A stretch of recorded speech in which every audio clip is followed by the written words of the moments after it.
Ինքնասիրության զգացումը վես Երդում եմ գալիս ես այսին երկում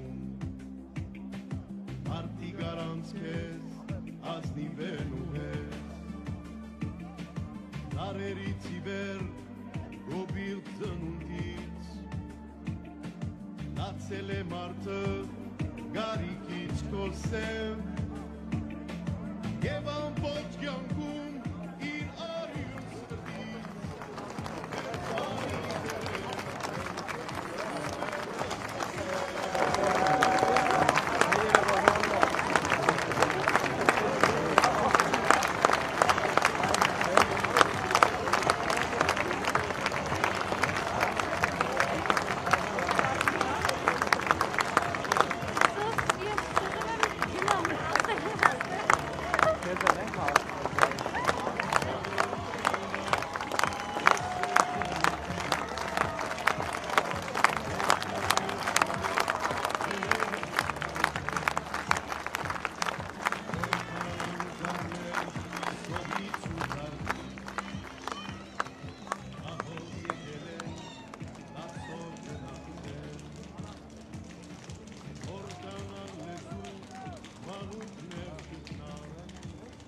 Ողջույն սիրելի հայրենակիցներ, նախքան հանրահավաքի մեկնարկը եւս մեկ անգամ խնդրում եմ պահպանել համաճարակային կանոնները, կրել դիմակներ եւ պահպանել սոցիալական հեռավորություն։ Շնորհակալություն։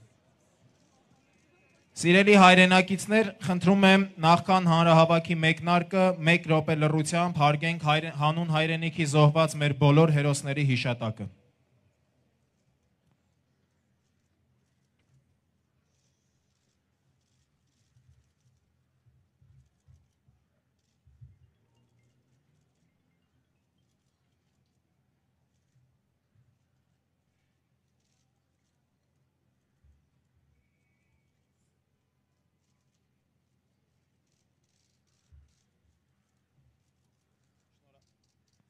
Շնորհակալություն։ Այսօր 2020 թվականի նոյեմբերի 9-ի ամոթալի կապիտուլյացիայից ուղիղ 1 տարի անց հավաքվել ենք արժևորելու օրվա խորհուրդը,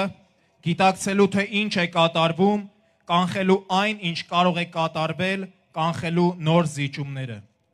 Մենք հավաքվել ենք ցույց տալու թշնամուն, որ ամեն բան անելու ենք, որպեսզի թույլ չտանք մեր հայրենիքի կործանումը, որ ողջ աշխարհին փոխանցենք մեկ ուղերձ. հայը ունի ազգային արժանապատվություն, հայը տերն է իր երկրի։ Այս օրերին աշխարհի տարբեր երկրներում, մայրաքաղաքներում, Միացյալ Նահանգներից մինչև Հունաստան, մինչև Փարիզ տեղի են ունենում տարբեր բողոքի գործողություններ։ Սփյուռքը միանում է դիմադրությանը, Սփյուռքը պայքարում է թուրքացման դեմ։ Հանրահավաքի բացման համար խոսքը փոխանցում եմ Հայ հեղափոխական դաշնակցության գերագույն մարմնի ներկայացուցիչ Իշխան Սաղաթելյանին։ Բարի երեկո հարգելի հայրենակիցներ։ Սիրելի հայրենակիցներ, տևական դադարից հետո այսօր մենք միասին կրկին ազատության հրապարակում ենք։ 1 տարի առաջ, սեպտեմբերի 27-ին սկսվեց պատերազմ։ Հայ մարդը,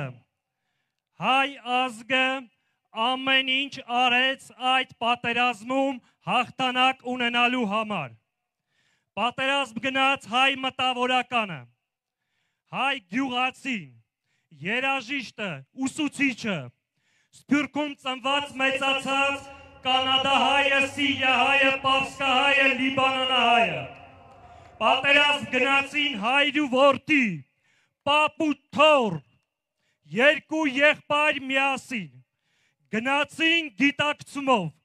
գնացին հանուն հայրենիքի, գնացին, որպիսի հայ մարդը ապրի, արարի, զարգանա իր սեփական հայրենիքում։ Գնացին, որպիսի ունենանք հայկական Արցախ և Հայաստան։ Ցավոք, Հայաստանի իշխանության ղեկին հազդված խմբակը իր անկարողությամբ, դավաճանությամբ եւ անգործունեությամբ երկիրը տարավ կապիտուլյացիայի։ Նոյեմբերի 9-ի կապիտուլյացիայից հետո մենք նոյեմբերի 11-ին այս հրապարակում հավաքվեցինք եւ սկսեցինք պայքար մեկ հիմնական օրակարգով։ Հեռացնել երկրին աղետ եւ չարիք բերած իշխանությանը, վերականգնենք մեր արժանապատվությունը, կանխենք երկրի նոր կորուստները։ Մենք միասին 8 ամիս շարունակ փողոցում պայքարել ենք, բայց դեռ մեր նպատակին չենք հասել։ Մեր քայլերի եւ գործողությունների արդյունքում, բայց ոչ երբեք մեր պայմանավորվածությունների կամ մեր որոշմամբ երկրում տեղի ունեցավ ընտրություն։ Մենք այդ ընտրությունը դիտարկեցինք իբրև միջոց եւ հնարավորություն այս իշխանություններին հեռացնելու։ Ցավոք, այդ ընտրություններին հաղթեց սուտն ու կեղծիքը, պոպուլիզմն ու ամբոխավարությունը, վարչական լծակներն ու բռնաճնշումները։ Եվ այս իշխանությունը վերարտադրվեց երկիրը տանելով նոր կորուստների եւ նոր զիջումների։ Ընտրություններից հետո շարունակվում են մեր կորուստները։ Թշնամին շարունակում է ագրեսիան Հայաստանի ինքնիշխան տարածքի նկատմամբ։ Այս իշխանությունների կողմից չկա դիմադրություն, չկա պայքար։ Կեղծ, ինքնահռչակ, ցնորամիտ, խաղաղասիրության գաղափարներով երկիրը փորձում են տանել նոր կապիտուլյացիայի։ Որն է մեր խնդիրը, սիրելի հայրենակիցներ, պատմության մեջ կան բազմաթիվ օրինակներ, երբ պատերազմի ժամանակ պարտությունից հետո տվյալ պետությունները եւ ժողովուրդները իրենց մեջ գտել են ուժ, ոտքի են կանգնել եւ զարգացել են։ Այդ ճանապարհը Հայաստանի կործանման ճանապարհն է, որը մենք միասին պետք է մերժենք։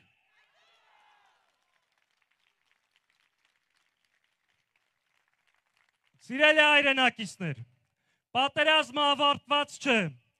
Այսօր ժամեր առաջ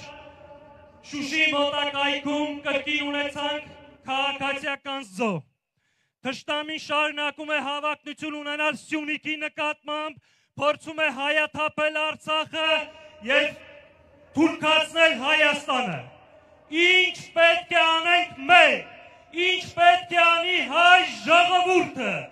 պետք է ձևավորենք համազգային դիմադրություն։ Եկեք պայմանավորվենք այսօր, այստեղից, Ազատության հրապարակից հիմք են դնում համազգային դիմադրության։ Դիմադրություն, որ կկանխի Արցախի հայաթափումը, Հայաստանի թուրքացումը եւ կկանխի նոր կապիտուլյացիա։ Սիրելի հայրենակիցներ, համազգային դիմադրությունը պետք է ունենա երկու ճակատ, արտաքին ճակատ եւ ներքին ճակատ։ Արտաքին ճակատում մենք ողջ աշխարհին եւ մասնավորապես մեր թշնամիներին պետք է ցույց տանք եւ ապացուցենք, որ Նիկոլը հայ ժողովրդի հավաքական կերպարը չէ։ Նիկոլը չունի մանդատ երկիրը տանելու նոր զիջումների։ Մենք այսօր այս հրապարակից պետք է արձանագրենք եւ ձևակերպենք այդ դիմադրությունը, որ այս իշխանության կողմից ստորագրված ցանկացած հակահայ փաստաթուղթ մեր կողմից լինելու է անընդունելի։ Երկրորդ ճակատը պետք է դիմադրություն ցույց տանք ներքին կյանքում։ Ցույց տանք դիմադրություն մեր պետություն ու երկիրը քայքայող բոլոր երևույթների նկատմամբ։ Լինի դա բռնությունների, դատական համակարգի, պետական բյուջեն գողանալու եւ թալանելու, կրթության, առողջապահության, բանակի, ուժային կառույցների, բոլոր ոլորտներում պետք է ձևավորենք մեծ ու փոքր դիմադրություն մեր պետության անկումը կանխելու համար։ Համաձայն եք։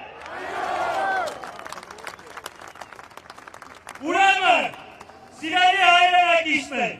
դիմադրության պայքարը մեկ մարդու, մեկ ուժի, մեկ կուսակցության պայքար չէ, դա ձեր յուրաքանչյուրի պայքարն է։ Այդ պայքարի հաղթանակը կարող է տևել օրեր, շաբաթներ։ Սա մի գործընթաց է, որ այստեղից այսօր մեկնարկում ենք։ Այս պահին երկու արձանների մոտ արդեն կան տեղադրված տեղեկատվական կետեր և մեր հայրենակիցները կարող են մոտենալ, ցանկագրվել և այսօրվանից մասնակից դառնալ դիմադրության շարժմանը։ Մենք օրեր հետո կհրապարակենք նաև մարզերում մեր բոլոր գրասենյակի հասցեները, որտեղ մեր քաղաքացիները կարող են կամավորագրվել և մասնակից լինել Հայաստանի փրկության այս կարևոր դիմադրության շարժմանը։ Համաձայն եք։ Ուրեմն, սիրելի հայրենակիցներ, այսօրվանից մեկ անգամ ևս այս հրապարակից հայտարարում ենք համազգային դիմադրություն ձևավորելու գործընթաց։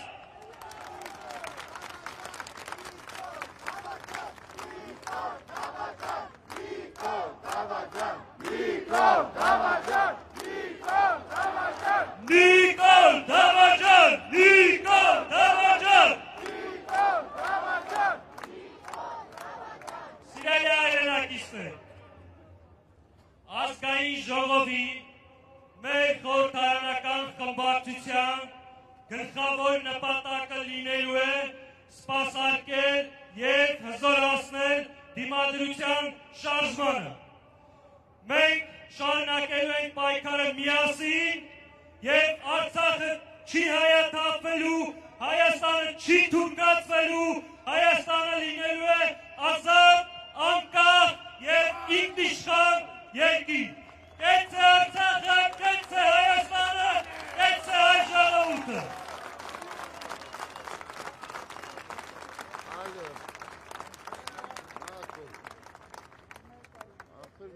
Սիրելի հայրենակիցներ, Եվս մեկ անգամ ուզում եմ շեշտել, որ արդեն կան սեղաններ տեղադրված, որտեղ որ կարող եք մոտենալ և գրանցվել և կազմակերպական դիմադրության ցանցի մեջ ներգրավել։ Սիրելի հայրենակիցներ, մեզ հաճախ ասում են, թե մարդիկ ունեն օրվա հացի խնդիր և շատերին առաջնահերթ հետաքրքրում են տնտեսական և սոցիալական հարցերը։ Բայց միթե կարելի է գոհ լինել մի իշխանությունից, ով երեկ հեգնում էր թանկացումները, իսկ այսօր հասարակ քաղաքացուն կանգնեցրել է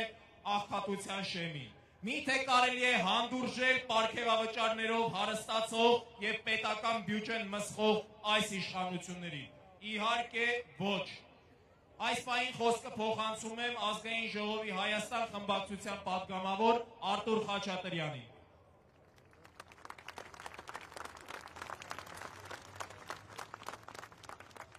Սիրելի հայրենակիցներ, սրանից ավել կան 25 տարի առաջ Հայաստանի հասարակական քաղաքական օրակարգն ականապատվեց մի ազգակործան ու դավադիր թեզով։ Սերգո ջան, լավ չես ապրի, քանի Ղարաբաղի հարցը չի լուծվել։ Ընդ որում Ղարաբաղի հարցի լուծում ասելով ի նկատի չունեին ոչ Արցախի հանրապետության միջազգային ճանաչումը, ոչ էլ նրա վերամիավորումը Մայր Հայաստանի հետ։ Այդ հայտարարությամբ սկիզբ դրվեց Արցախը և մեր տնտեսական բարեկեցությունը իրար հակադրելու քաղաքականությանը, Արցախի ու Հայաստանի շահերն իրար հակադրելու քաղաքականությանը, Ղարաբաղցիներին ու հայաստանցիներին իրարից զանազանելու և նույնիսկ իրար հետ թշնամացնելու քաղաքականությանը։ Լավ չես ապրի, քանի Ղարաբաղի հարցը չի լուծվել։ Տարիներ շարունակ կաթիլ է թույնը կաթացնում էին մեր հանրային գիտակցության մեջ։ Այսօր Արցախի զգալի մասը, առավել քան 70%-ը Թուրքին է տրվել։ Լավ ենք ապրում դրանից հետո։ Եղավ իրանց ուզածը, լավ ենք ապրում։ Քաղաքական իշխանությունն ասում են զարգացման նոր հնարավորությունների գարաշրջան է բացվում։ Պետք է Արցախը տայիք, որ նոր հնարավորություններ բացվեին։ Քարվաճարն ու Քաշաթաղը, Շուշին ու Հադրութն էին խանգարում ձեր տնտեսական քաղաքականությանը, ձեր տնտեսական հեղափոխությանը։ Կապիտուլյացիան է ձեր տնտեսական քաղաքականության հիմքը։ Խոստացած տնտեսական քաղաքականության արդյունքները աչքներիս առաջ է։ Գները շարունակում են աճել։ Մենակ անցյալ հոկտեմբերի համեմատ այս տարի հոկտեմբերին գներն աճել են առավել քան 9%-ով։ Սննդամթերքը աճել է 16%-ով։ Հագուստն ու կոշիկը համարյա 12%-ով։ Մեր ժողովրդի սննդակարգի էական մաս կազմող բանջարեղենն ու կարտոֆիլը ներառյալ աճել են համարյա 70%-ով։ Կաթնամթերքը աճել է 12%-ով։ Դու դուք ձեր տնտեսական քաղաքականությունը էդ էիք ուզում։ Ոնց ուզում ես։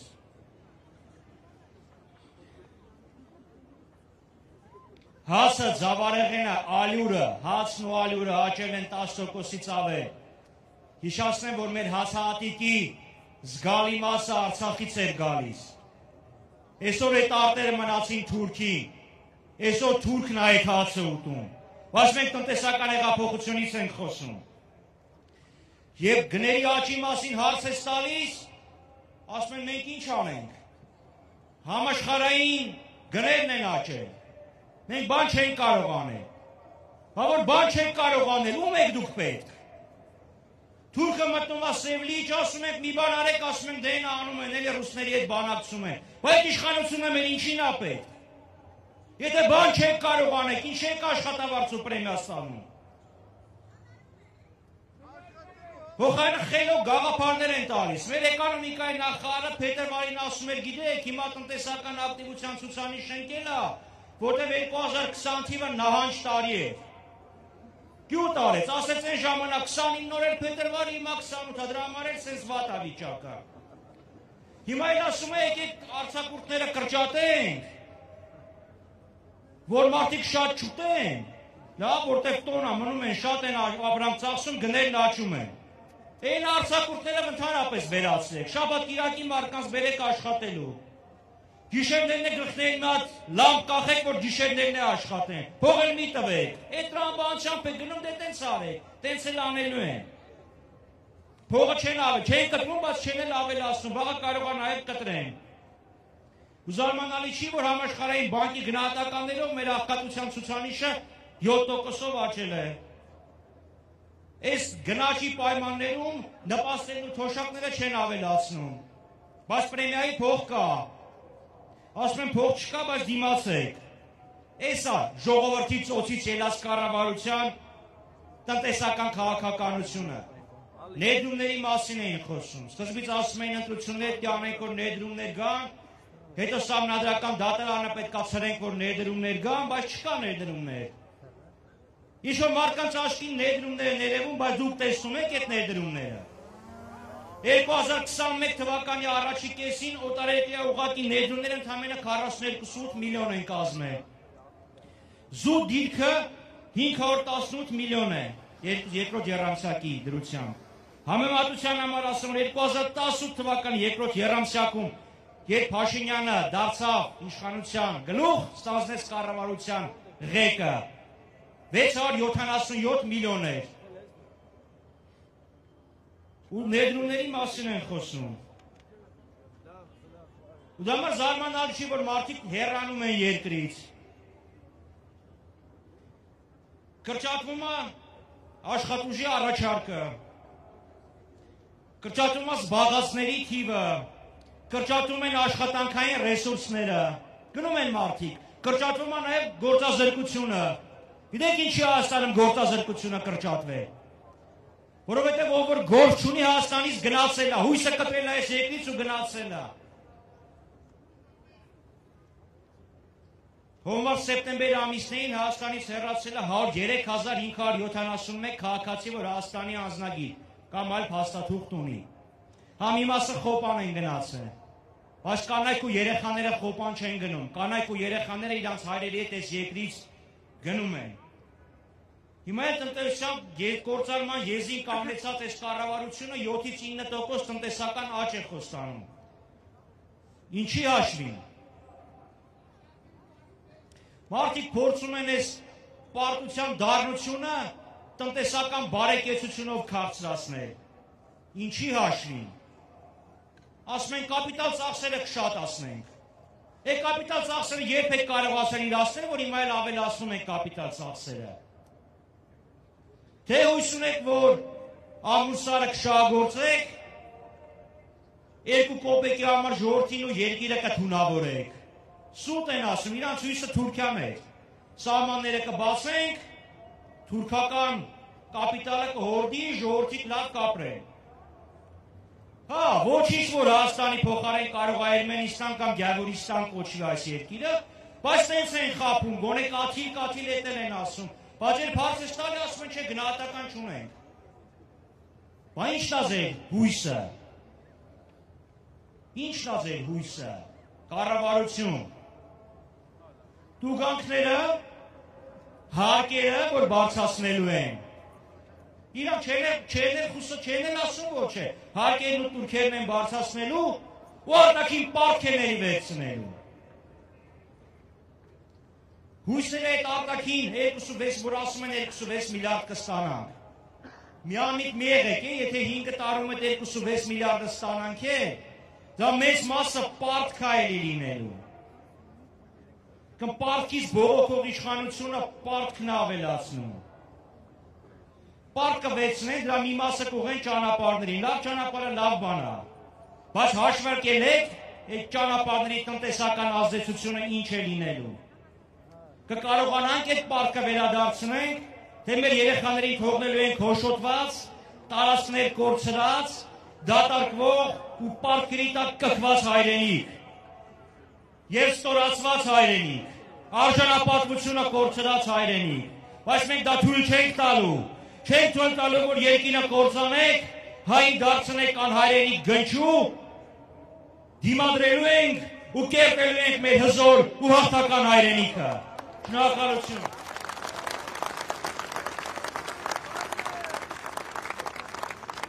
Սիրելի հայրենակիցներ, այսօր մեր երկրի թիվ 1 խնդիրը անվտանգությունն է։ Անվտանգությունն է, որ կանխատեսելի ապագայի, հետևաբար նաև երկրի զարգացման, արտագաղթի կանխարգելման գրավականն է։ Խոսվել է մեր անվտանգությունը, պետք է վերականգնենք և դիմադրենք։ Խոսքը փոխանցում եմ ազգային ժողովի Հայաստան խմբակցության ղեկավար, նախկին պաշտպանության նախարար Սեյրան Օհանյանին։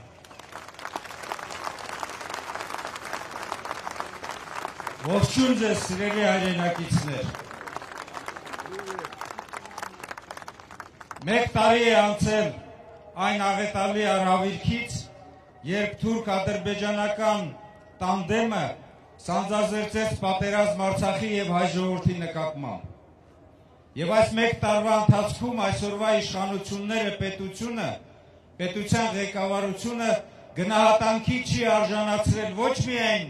մեր հակառակորդների Թուրքիային և Ադրբեջանին, այլև այն իրողություններին, որ այսօր կատարվում է Հայաստանում, ինչն է բերել պատերազմի, ինչու մենք պատերազմում պարտվեցինք և ինչ ենք հիմա անում հետագայում անվտանգությունը ավելի ամուր հիմքերի վրա դնելու համար։ Դրա փոխարեն, սիրելի հայրենակիցներ, նրանք փորձում են այդ պարտության բեռը գցել ուրիշների վրա, գցել նախնիների վրա, գցել մանավանդ միայն բանակի վրա, ասելով, որ մենք ձախողել ենք բանակաշինությունը, ասելով, որ բանակում խնդիրներ են եղել, ասելով, որ բանակը անձեռմխելի է, այնինչ բանակը մեր և ձեր միջոցներով է կառուցվել, ձեր հետ միասին հայ ժողովրդի ծոցից է դուրս եկել բանակը, և բանակը երբևիցե անձեռմխելի չի եղել, սիրելի հայրենակիցներ։ Բանակը գտնվել է մշտապես վերահսկողության ներքո, քաղաքացիական, ժողովրդավարական, հասարակական, ըստ էության ձեզանից յուրաքանչյուրի ընտանիքից դուք ձեր սեփական դեսպանն եք ունեցել բանակում ձեր որդիների կերպարով եւ դուք տեսել եք թե ինչ է կատարվում բանակում բանակը կառուցվել զարգացել է բանակը կարողացել է Արցախ ազատագրել Հայաստանի Հանրապետության սահմանները անառիկ պահել եւ կարելի է ասել որ Հայաստան Արցախ անվտանգային մի հզոր միջավայր ձևավորել որը որ գործուն է եղել մեր տարածաշրջանում եւ հիմա իհարկե այլ գործոն է Հայաստանը առանց Արցախի կամ Արցախը այսպես անկլավային վիճակում եւ ընդհակառակն է տեղի ունեցել այս իշխանություններն են բանակը քանդել հարվածել ամեն օր բանակին կադրային փոփոխություններով պաշտպանության նախարարի գլխավոր շտաբի պաշտպանության բանակի եւ այլ հրամանատարների արագ փոփոխություններով եւ քաղաքական կախվածության մեջ գցելով նրանց կառուցվածքային փոփոխություններով ուռճացնելով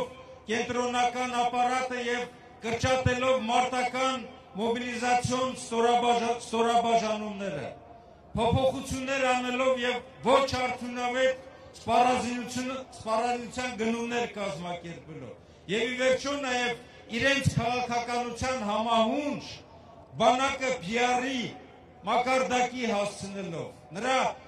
զարգացման գործընթացը իջեցնելով սովորական տնտեսական մակարդակի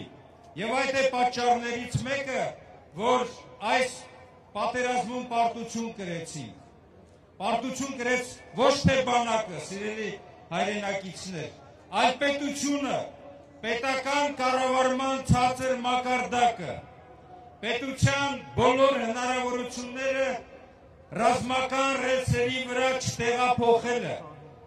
բանակին միայնակ թողնելը կարելի է ասել որ այս օրերին հնչում են այսպիսի խոսքեր որ բանակը խոսք է տվել ոչ մի քայլ երկսկզբունքով պայքարելու 260 կիլոմետրից ավել տարածքում ոչ մի քայլ երկսկզբունքով հրամանատարներն ու զինվորները կռվել են իսկ ուր էր այս պետության ղեկավարությունը երբ մխրճում տեղի ունեցավ հարավային հատվածում եւ չկարողացան գնալ բանակին թիկունք կանգնել վերախմբավորում անել եւ բանակի այդ դժվար հատվածին բանակի կողքին եւ հրամանատարի զինվորի կողքին կանգնել այնինչ սեփական կամարանքի վերածեցին չափից ավելի սկսեցին գովաբանել իրենց գործունեությունը վերջին տարիների ընթացքում շքանշաններով մեդալներով պարգևատրելը շարքային հասարակ ինչպես իրենց մոտ ընդունված է դրամական պարգևավճարի մակարդակի իջեցրեցին եւ ամբողջ այդ պարտության տարածքում ուղղությամբ պարգևատրեցին խրախուսեցին տարբեր կոչումներ եւ տարբեր շքանշաններ տալով այս իրավիճակում չափազանց դժվար պայմաններում ենք մենք այսօր գտնվում բայց այս ամենից ելք կա սիրելի հայրենակիցներ ես ուզում եմ անդրադառնալ 3 կետի որ այս իշխանությունները բանակի նկատմամբ անփույթ վերաբերմունքով անգրագետ կառավարմամբ եւ կարելի ասել նաեւ դավադիր գործողություններով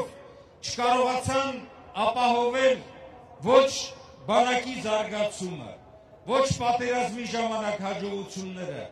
ոչ էլ այսօրվա անհաջողությունների այն շարանը որ մենք ունենք արդեն Հայաստանի Հանրապետության սահմաններում ինչ չեն արել ինչ պետք է անեին եւ ինչ է նշված եղել մեր ծրագրերում եթե մենք լինեինք իշխանության առաջին հերթին պետությունը կառավարությունը անվտանգության խորհուրդը պետք է բոլոր ուժերը նաեւ զինվորական ռազմական փորձագիտական բոլոր հնարավորությունները օգտագործեին եւ վերանայում անեին որի ընթացքում կորոշվեր յուրաքանչյուր պետական կառույցի գերատեսչության դերը նշանակությունը եւ գործողությունները այդ դեպքում շատ-շատերը այսօրվա իշխանությունների չէին ասի որ թող ուսանողները վերցնեն այսպես ինժեներական սարքավորումները բահերը եւ գնան սահման խրամատներ փորեն։ Նրանք իմանային, որ պետությունը ունի այդ բոլոր հնարավորությունները, ինժեներական եւ շինարարական ամբողջ ներուժը եւ նաեւ անձնակազմի մոբիլիզացիա անելով տանել եւ սահմանը կահավորել։ Չեն արել իրենք։ Նոր իրականության մեջ ենք կառուցվածքային եւ նաեւ աշխարհագրական եւ նաեւ տեղագրական առումով։ Փոխվել է անվտանգության միջավայրը, բայց այս իշխանությունները փոխանակ բանակը ամրապնդեն, փոխանակ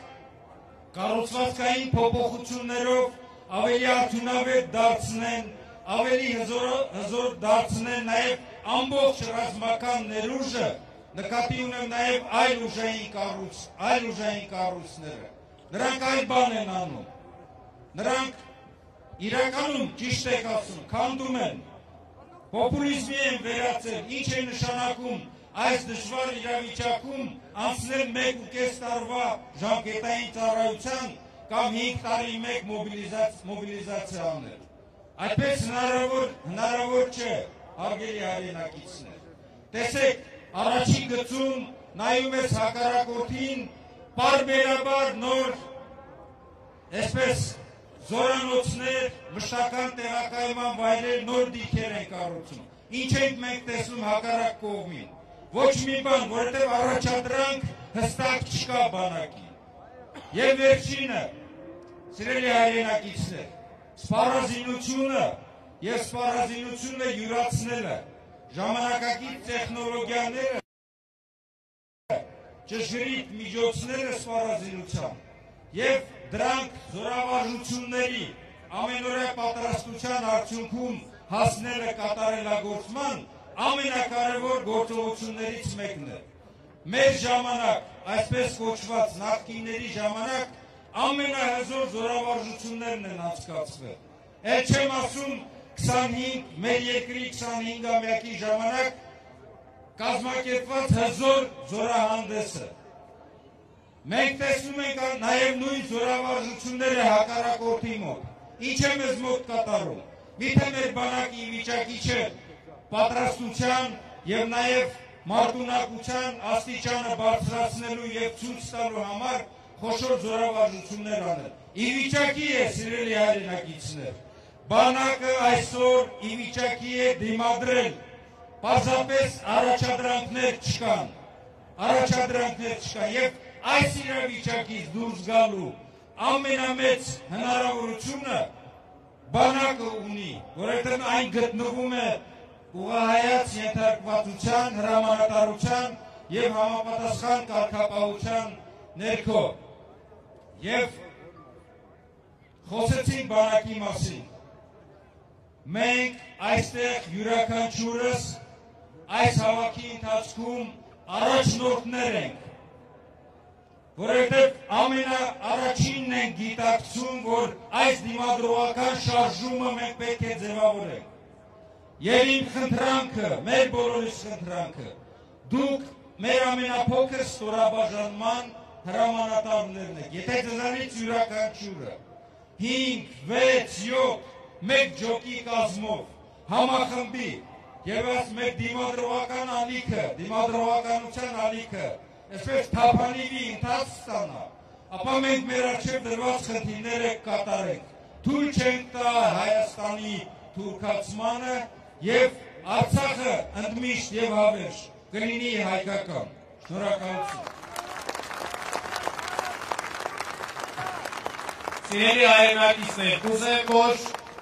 այս խոսքից հետո մեկ անգամ բոլորս վերհիշելով գորանք Հայաստան։ Գորանք Հայաստան, որովհետև այդ կոչով էր, որ գնում էինք դեպի հաղթանակ եւ միանշանակ շարունակելու ենք ճանապարհը դեպի վերջնական հաղթանակ։ Հայաստան! Հայաստան! Հայաստան! Հայաստան! Հայաստան! Հայաստան!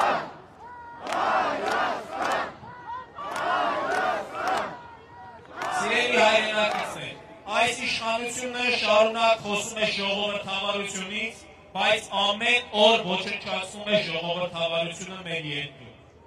Ոստիկանությունը, դատական համակարգը, ազգային անվտանգության ծառայությունը դարձել են մեկ մարդու պատվեր կատարող ինստիտուտներ։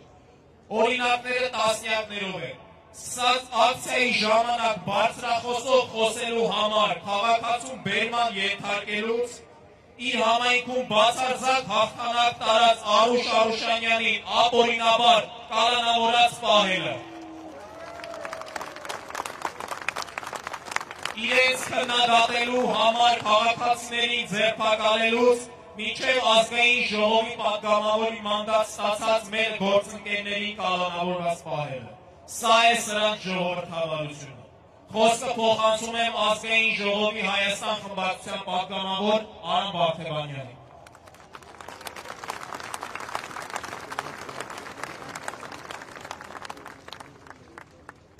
Բարև ձեզ սիրելի հայրենակիցներ։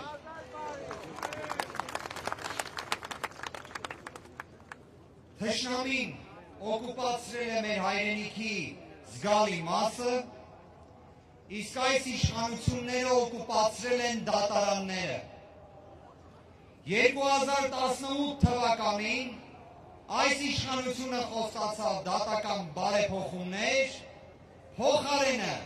կատարեց անասելի ճնշումներ, սպառնալիքներ դատարանների նկատմամբ։ Միայն այս տարի դատարանները բավարարել են մոտ 80% կալանավորումներ։ Սա հակառեկորդ է, սա խայտառակություն է, սա նշանակում է, որ դատական իշխանությունը, ինչպես Ստալինյան ժամանակ, պարզապես զբաղված է քաղաքական հետապնդումներ դակելով։ Այս իշխանությունները դատարանները վերածում են մարդկանց կալանավորելու հարթակի, մարդկանց վախեցնելու մահակի, դատախազության կցորդի, բայց դա իրենց մոտ երկար չի ստացվելու։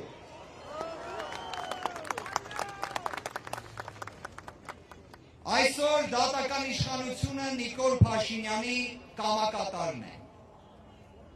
Այն կալանավորում է բոլորին։ Կարևոր չէ թե փաստաբանը ինչ կասի, կարևոր չէ թե օրենքը ինչ կասի, կարևոր չէ թե ապացույցներ կան թե չկան։ Դատական իշխանությունը այսօր նույնիսկ սահմանափակում է ընդդիմադիր պատգամավորների տեղաշարժը։ Այսպիսի խեղճացած, վախեցած, կամակատար դատարաններ երբեք չենք ունեցել։ Այսօր քաղաքական դաշտում քո կշիռը կարող է չափել հետևյալ ձևով։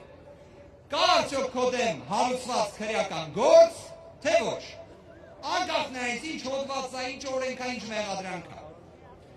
Սիրելի հայրենակիցներ, մենք ապրում ենք այնպիսի իրականության մեջ, երբ հայ մարդու համար ոչինչ չարած իշխանավորները կամ նրանց մտերիմները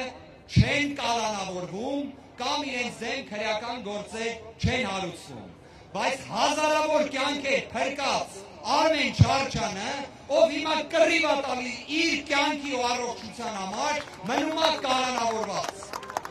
Գորիսում տալանավայրից կրկին ընտրություններում հաղթած Արուշը մնում է կալանավորված։ Արուշի հետ մեր սահմանները այս իշխանությունների փոխարեն պահած, հերոսաբար պահած մխիթարը ու մամբելը մնում են կալանավորված։ Վերջ տվեք այս խայտառակ ապօրինի կալանավորումներին։ Ուզում եմ ուղիղ ասել, հարգելի դատարաններ, ես 3 տարի անկախ ձեր անձից, անկախ գործից, անկախ ձեր կողմից կայացրած դատական ակտերից, միշտ մուտք գործելով դատարան, ոտքի եմ կանգնել։ Այսօր դատարաններից և բարձրագույն դատական խորհրդից է կախված։ Հայաստանը բռնապետություն է, թե ոչ։ Հարգելի դատարաններ, ձեր յուրաքանչյուր որոշում կարող է վճռորոշ լինել։ Յուրաքանչյուր կալանավորում կարող է ճակատագրական լինել։ Մենք հասել ենք այն կետին, երբ սահմանադրական դատարանը ոչ թե դիրքորոշում է արտահայտում, Եվ դատարանները ոչ թե դատական ակտ են կայացնում, այլ որոշում են մեր պետության լինել, չլինելը։ Եվ այսօր է որոշվում այն ապագան, որի համար հետո բոլորը պատասխան են տալու։ Այսօր է գրվում այն պատմությունը, որը հնարավոր չէ ոչ իրավաբանորեն բողոքարկել, ոչ էլ չեղարկել։ Վաղը արդեն ուշ է լինելու։ Վաղվա արդարացումները ոչ ոք չի լսելու։ Վաղը արդեն չկա, եւ այսօր արդեն գոյության պայքար ենք մղում։ Իրավապահներ, մի վախեցեք այս իշխանություններից։ Հայ ժողովուրդը չի վախենում այս իշխանություններից։ Պետք է վախենալ եւ պայքարել թուրքացման դեմ, սևերի ու սպիտակների բաժանելու դեմ, ստի ու կեղծիքի դեմ։ Հետևաբար հիշեք ձեր կարգավիճակը, հիշեք ձեր երդումը եւ եկեք միասին մի հատ կոչ անենք։ Դիմադրեք! Դիմադրեք! Դիմադրեք! Շնորհակալություն սիրելի հայրենակիցներ։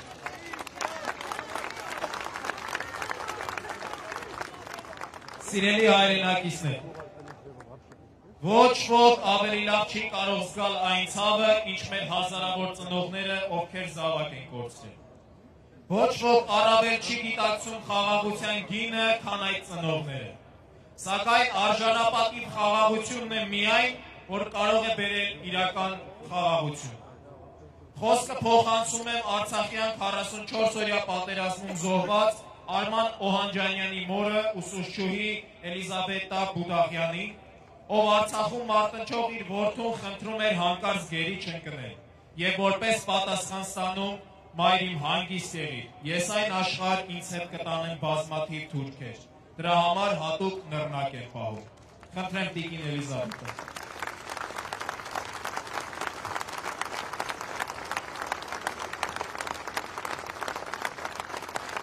Ման, հիշիր, ինչ է լինի, դու գլուխդ բարձր ես քայլելու։ Պատերազմի դաշտից Արմանիս այս խոսքերը ամբողջ մեր տղերքի դիմումն է իրենց մայրերին։ Հիմա ես եմ դիմում ձեզ, հերոսածին մայրեր, հայրեր, գլուխները բարձր պահեք։ Այդ թշնամին է ուզում, մեր տղերքի դեպի մահվան ճիրաններ ուղարկողն է ուզում, որ մենք խեղճանանք ու կոտրվենք, ու սքի մեջ ապրենք։ Սակայն մեր տղերքն ուզում են ուրի այլ բան, ուզում են, որ մենք կիսատ չթողնենք իրենց գործը։ Ես դիմում եմ ոչ միայն հերոս տղերքի ծնողներին, այլ բոլոր ողջամիտ մարդկանց։ Թույլ մի տվեք, որ մեր երկիրը բսկտեն ու նվիրեն թշնամուն։ Ինչու ենք այսօր այստեղ հավաքվել։ Հավաքվել ենք ոչ միայն մեր հերոս տղերքին հիշելու, այլ նաև բոլորս միասին ասելու, որ Արցախը երբեք Ադրբեջանի կազմում չի կարող լինել, չի լինելու։ Չի լինելու նաև միջանցք, որ նվիրելու են թշնամուն։ Եվ Հայաստանը չի թուրքացվելու։ Մեր տղերքը կռվել են, իրենց երկնային կյանքն են տվել, որ մենք արժանապատիվ ապրենք, որ Արցախը պահենք, որ Հայաստանն ուժեղ պետություն դարձնենք։ Մենք իրավունք չունենք խեղճանալու։ Մենք իրավունք չունենք խեղճի դիրքերից հանդես գալու։ Իսկ այսօր Հայաստանի ղեկավարությունը խեղճի դիրքերից է հանդես գալիս։ Իսկ այսօր պետք է մենք ուժեղ լինենք։ Ես միայն մի բան կարող եմ ասել։ Նրանք այնքան են խեղճացել, որ նրանց ինչ պարտադրում են, ինչ առաջարկում են, այդպես էլ անում են։ Կամավոր մարտի դաշտում հայտնված իմ Արմանը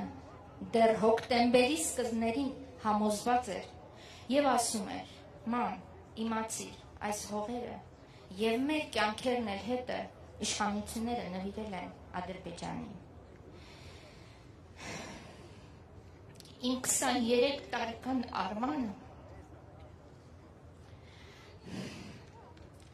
որ արդեն արդեն հասցրել է ամուսնանալ եւ մի հրաշ տղա ունենա, կամավոր մեկնեց։ Նա մեկնեց, ինչպես ինքն էր ասում, ես գնում եմ, որ իմ տղան չգնա, չկռվի, հարկադրված չլինի պատերազմ գնալու։ Եվ մեր տղաները բոլորն են գնացել, որ մենք ապրենք խաղաղ ու կապույտ երկնքի տակ։ Շատ շատեր այդ օրերին դիմեցին զինկոմիսարիատներ, բայց մերժում ստացան։ Արդեն հասկանալի է, որ մարտի դաշտում փորձ ունեցողներին չգիտես ինչու չէին թողնում Արցախ մեկնել։ Իմ որդին այնուամենայնիվ մեկնեց ու ռազմի դաշտում հասցրեց տեսնել եւ մեր տղերքի եւ նրանց հրամանատարների սխրագործությունները, քաջագործությունները եւ տեսնել ու զգալ նահանջ հրամանի հետևանքները, դավաճանությունները։ Արմանս զոհվեց ոչ թե թշնամու քաջագործությունների հետևանքով, այլ արտաքին ու ներքին թշնամիների նրանց կատարած ամեն մի քայլի համար այսօր մենք ենք պատասխան տալիս փաստորեն, մենք հերոսածին ծնողներս։ Հոկտեմբերի 20-ին Իշխանաձորի մոտ կապ տվեցին եւ ասացին, որ վիրավորներ կան, պետք է օգնության հասնել։ Վարորդը իր ավտոմեքենայով եկավ եւ ասաց, եթե մեկն էլ գա ինձ հետ կգնանք։ Արմանս նստեց վարորդի կողքին եւ նետվեցին վիրավորներին փրկելու։ Պարզվում է վիրավորները հայ համազգեստով թուրքեր են։ Մոտեցել են ու սկսել կրակել։ Արմանը վիրավորվել է։ Սակայն ուժեղ հրաձգություններ են տեղի ունեցել, բայց մինչև օգնություն կհասներ որդիս զոհումը։ Արմանս, Մխիթարը, Կարենը, Արթուրը, Տիգրանը, Արսենը, Աբգարը, Էդգարը, Դավիթը, Հակոբը եւ Հայկազը եւ Արամը եւ բոլոր մեր տղաները հանուն հայրենիքի իրենց կյանքը տվեցին։ Իսկ մենք մեզնից շատերը զլանում են ջան գործադրել երկիրն այս իրավիճակից հանելու համար։ Շատերը վախենում են աշխատանք կորցնելուց։ Շատերը պարգևավճար ստանալուց։ Հասկանում եք, մեր տղերքը չվախեցան կյանքերը զոհելու։ Նրանք նահանջել կարող էին, նրանք գիտեին այդ նահանջի ճանապարհը, բայց նրանք չնահանջեցին, նրանք հավատում էին, որ ինչ էլ լինի,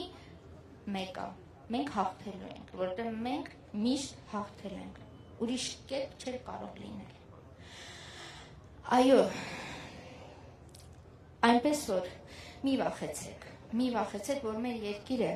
կարողանանք դուրս բերենք այս ամոթալի վիճակից։ 18-20 տարեկան, 23 տարեկան, 30 տարեկան, հազարավոր երիտասարդներ, հազարավոր մեծեր մենք կորցրեցինք, նրանք իրենց կյանքը զոհեցին արկածախնդրության կամ դավաճանության շնորհիվ։ Միթե մենք թողնելու ենք այս ամենը անցնի գնա։ Չենք թողնելու։ Եթե ես ձեր անունից չեմ խոսում, կխոսեմ իմ ու ինձ նման ծնողների անունից։ Հերոս նահատակների ծնողների, քույրերի, հարազատ հայրերի անունից, եղբայրների անունից կարող եմ ասել, որ չենք թողնի, լսում եք, չենք թողնի, թույլ չենք տալու։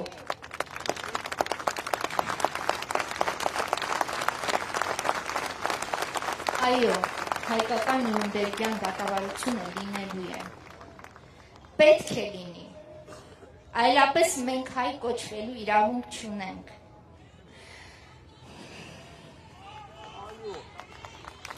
Լսում եք, իսկ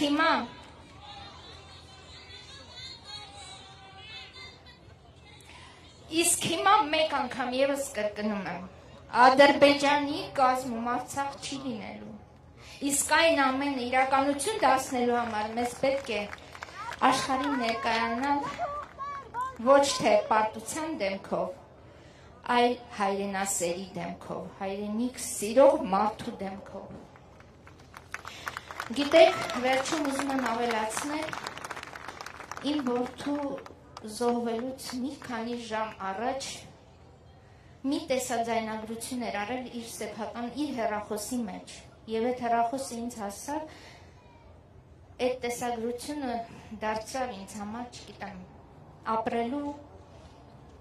սիմուլ տվեց ինձ ապրելու, չգիտեմ, իմաստ տվեց։ Գիտեք ինչ էր, նա վերջում ասում էր, լավ ա լինելու սաղ, հաստատ լավ ա լինելու, փառք մեր երեսներին, շնորհակալություն։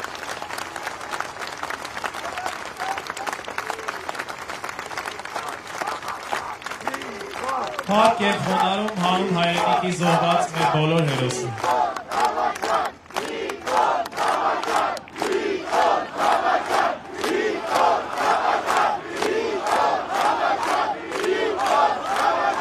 Սիրելի հայրենակիցներ, այս իշխանության մեծագույն ստերից է նաև պայքարը կոռուպցիայի դեմ։ Հարյուրավոր կյանքեր փրկած ազգային ժողովի պատգամավորի մանդատ ունեցող պրոֆեսոր Արմեն Չարչյանին բանտում են պահում, սակայն նույն այդ համակարգի կողմից մեկ այլ իշխանական օլիգարխի եղբորը, ով ձերբակալվել էր մայրաքաղաքի կենտրոնում կրակոցների համար, գրավի դիմաց բաց են թողնում։ Սրանց այսօր արվող կոռուպցիաները դեռ բացահայտվելու են։ Բաց արեք ձեր աչքերը հայ մարդիկ, ովքեր հավատացել եք այս կեղծ լոզունգներին, ոտքի կանգնեք եւ դիմադրեք այս շարունակվող ապօրինություններին։ Խոսքը փոխանցում եմ Հայաստան դաշինքի անդամ Սայաթ Շիրինյանին։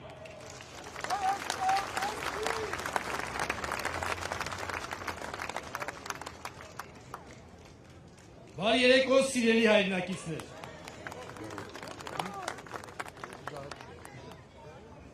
«2018 թվականին իշխանությունը բռնազավթերուց հետո Նիկոլ Փաշինյանն իր բազմաթիվ ելույթներում նշում էր, որ իրենք եկել են Հայաստանում միակ կայացած ինստիտուտը համակարգված կոռուպցիան ոչնչացնելու։ Իրականում, սակայն, կոռուպցիան Հայաստանում 2018 թվականից հետո ավելի համակարգված ու կազմակերպված բնույթ կրեց։ Ինչպես ասում էր Լաչար Ղժղժան Նիկոլը, կոռուպցիան պոզով պոչով չի լինում։ Այստեղ տեղին է հիշատակել իշխանությունների համար առանձնահատուկ գրավչություն եւ քարոզչական հնարք ներկայացնող ասֆալտապատման աշխատանքները։ Ասֆալտապատման աշխատանքների համար իրականացող մրցույթները կրում են ձևական բնույթ, հաճախ բոլորովին էլ մրցույթներ չեն իրականացվում, իսկ բոլոր դեպքերում գրեթե հաղթող են ճանաչվում յուրային պաշտոնյաների հարազատները, բարեկամները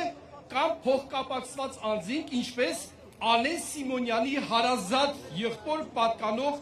ասֆալտապատման եւ բիտոնի արտադրությամբ զբաղվող ընկերությունը, որը հաղթող ճանաչվեց միլիոնավոր դրամների հասնող մրցույթում։ Իշխանափոխությունից հետո կպարզվի ասֆալտը քանի հոգու է մուլտիմիլիոնատեր դարձրել, իսկ այս պահին խոսվում է միայն փոխվարչապետ Սուրեն Պապիկյանի մասին։ Մեկ անձից ուղիղ գնումները առանց մրցույթի աննախադեպ չափերի են հասել։ 2019 թվականին ուղիղ ընթացակարգով գնումները 2017 թվականի համեմատությամբ 70%-ից ավելի աճել են։ Սրանք անգամ պատերազմի ողբերգության վրա են փող աշխատել։ Մեկ անձից գնում են կատարել անգամ զոհերի դիերի ճանաչման DNT նույնականացման գործընթացում։ $2 միլիոն ավել մեկ անձից գնում են կատարել 44 օրյա պատերազմի ընթացքում զոհերի շիրմաքարերի համար։ Կլասիկ կոռուպցիայի դրսևորում է համահայկական հիմնադրամից 108 միլիոն ամերիկյան դոլարի անօրինական փոխանցումը պետբյուջե, որը դրանից հետո դարձավ իրենց յուրայինների համար պարգևավճար։ Մինչ օրս չի հերքվել նաև այն, որ պատերազմի ժամանակ հոկտեմբեր-նոյեմբեր ամիսներին Նիկոլ Փաշինյանի ստորագրությամբ պետական բյուջեից կանխիկացվել է 5 միլիոն դոլարին համարժեք դրամ։ Եվ այդ կանխիկացման գործընթացը իրականացվել է մեզ քաչ հայտնի շիշ բռնողի Հայկ Սարգսյանի եղբոր կողմից։ Կոռուպցիայի դրսևորում չեն արդյոք տնտեսվարողների կամավոր պարտադիր սկզբունքով Աննա Հակոբյանի երկու հիմնադրամներին փոխանցվող միլիոնավոր դոլարներին հասնող գումարները, որոնց վերաբերյալ հանրությանը այդպես էլ ոչ մի հաշվետվություն չներկայացվեց, այդպես էլ պարզ չդարձավ, թե որտեղ եւ ինչի համար են ծախսվել այդ գումարները։ Պատերազմից հետո Ալեն Սիմոնյանը լացակումած դեմքով հայտարարեց, որ իրենք վշտացած են յուրաքանչյուր զինվորի կորստով, մահացել են նրանցից յուրաքանչյուր հետ։ Իսկ թե ինչպես էին նրանք վշտացած, մենք բոլորս տեսանք եւ համոզվեցինք։ Շուշիի անկախության օրը դրանք Շուշիում չէին, դրանք Հունաստանում էին։ Ամենաթանկ հյուրանոցում եւ կլուբում տասնյակ հազարավոր եվրոների հասնող խրախճանքի կայֆերի մեջ էին։ Ալեն Սիմոնյանին ընկերակցում էր հայտնի աներձակը, երբեմնի աղքատ դերասանը, որը սակայն իշխանությունից կարճ ժամանակ անց տեր դարձավ ավտոմեքենայի, առանձնատան եւ այլ անշարժ գույքի։ Զվարճացողների հետ էր նաև DJ Էդիկը, Էդիկ Աղաջանյանը, որը մեզ հայտնի է հերոսի կեղծ պապիկին հանրությանը հրամցնելու փաստով։ Եվ սրանք նոր Հայաստանի այլևս մեծահարուստներն են, իսկ մինչ հեղափոխությունը գարեջրատներում եւ փաբերում պարտքով գարեջուր խմողները։ Սգում է ազգը, բայց իրենք բարձրաշխարհիկ հաճույքներով են զբաղված։ Եվ այդ ամենը լկտիաբար հիմնավորում են, որ ունեն անձնական կյանքի իրավունք։ Կոռուպցիոն դրսևորում չէ արդյոք հասարակական հնչեղություն ստացած, բայց մինչ օրս չբացահայտված մաքսանեն սիգարետների արտահանումը ինքնաթիռներով։ Որևէ աներձակ պատժվել է այս գործով։ Ադամանդի եւ երկաթի մաքսանենք արտահանումը, սրանք արձանագրված փաստեր են, որ իշխանափոխությունից հետո անպայման բացահայտվելու են եւ մեզ պարզ կդառնա, թե ովքեր են կանգնած եղել դրա հետևում։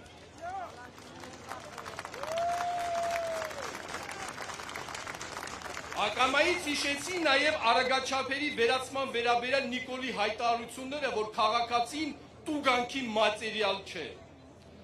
որ գանձվող գումարները 50-50 են արվում եւ մասնավոր անձն է հարստանում։ Բայց արագաչափերը ոչ միայն չհանվեցին, այլև շեշտակի ավելացան նաեւ լուսանկարանող սարքերը։ Հետևաբար ավելացավ նաեւ տուգանվողների քանակը։ Հիմա ով է հարստանում։ Ում գրպանն են գնում այդ գումարները։ Միգուցե իշխանությունների սրտի օլիգարխ Յարմրկի բիզնեսմենի, տատիկ պապիկների թոշակների մասին օրնի բուն մտածող Նիկոլը, տատիկ պապիկների թոշակը 2022 թվականի հունվարի 1-ին ավելացնելու է 2100 դրամով։ Եվ դա այն դեպքում, երբ իրեն հլու հնազանդ ծառայող, միլիոնավոր դոլարների հասնող դղյակատեր գլխավոր դատախազի աշխատավարձը բարձրացեցին 2 միլիոն դրամի։ Թոշակների մասին այլևս պետք չի մտածել, միևնույն է նրանք թոշակառուները այլևս կորոնավիրուսից մահանում են։ Սա է դրանց սկզբունքը։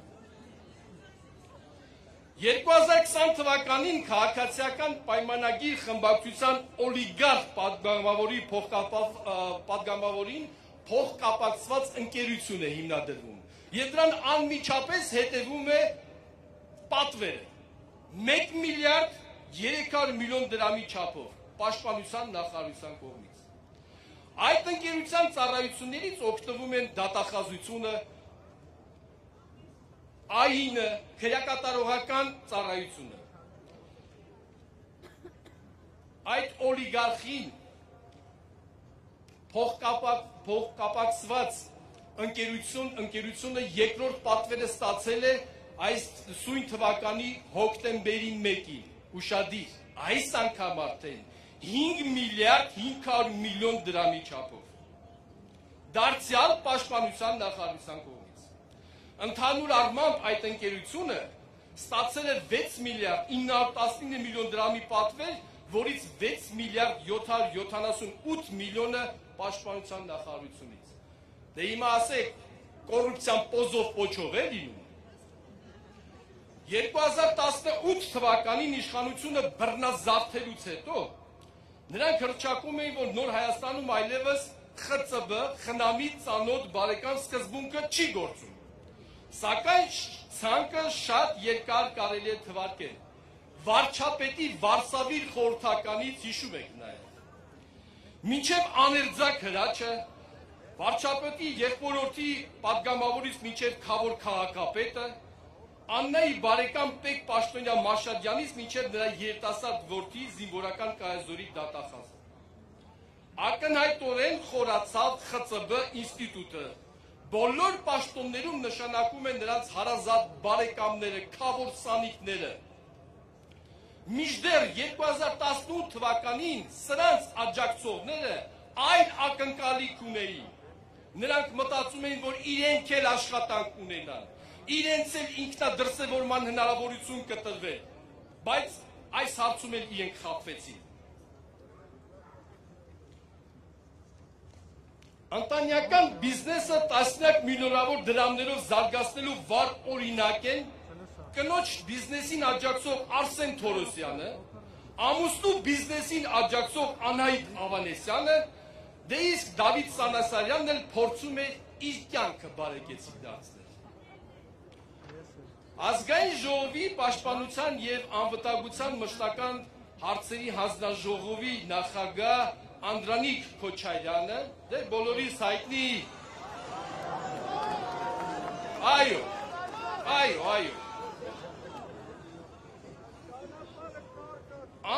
որդին երկու անգամ զինվորական ծառայությունից տարկետման իրավունք է ստացել։ Պաշտպանել հետո ազատվել զինվորական ծառայությունից։ Ինչպես ասում են, հայր և որդի այո, բախտը բերեց իշխանափոխությամբ։ Սիրելի հայրենակիցներ, կոռուպցիան ամենուր է, համատարած։ Իմ կողմից թվարկված կոռուպցիան դրսևորումները եղածի ընդամենը 1% չեն կազմում։ Այնուամենայնիվ մի բան պետք է մենք փաստենք եւ արձանագրենք։ Այս իշխանությունները առիթը բաց չէին թողնում նախկին իշխանություններին կոռուպցիա եւ թալանի մեջ մեղադրելու համար։ Բայց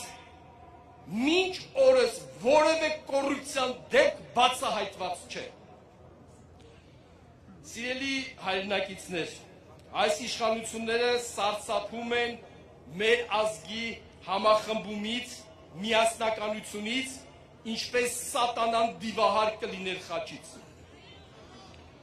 Մեզ անհրաժեշտ է համախմբվել, մեզ անհրաժեշտ է բռունցք դառնալ, որ հետևողականորեն կարողանանք դուրս շպրտենք սրանց իրենց աշխատասենյակներից, իրենց աթոռներից։ Իսկ դա մենք կարող ենք, հավատացեք ինքներդ ձեզ, հավատացեք և վստահեք մեզ։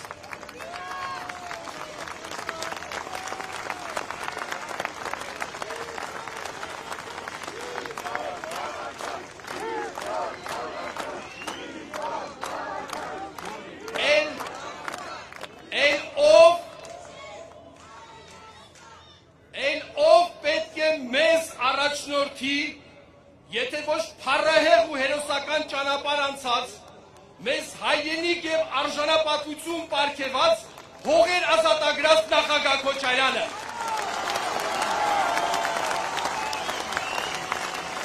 Քոչարյան!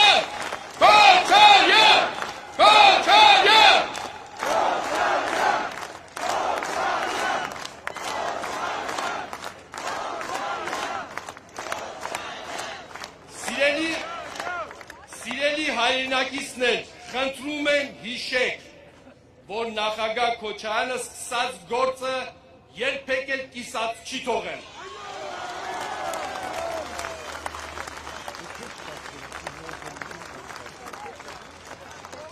Մենք պետք է ազատագրենք մեր երկիրը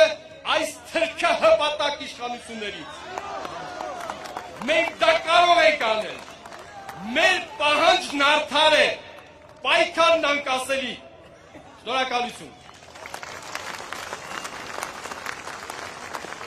Սիրելի հայրենակիցներ, խոսեցինք տնտեսությունից, քաղաքացու, սոցիալական վիճակին վերաբերվող հարցերից,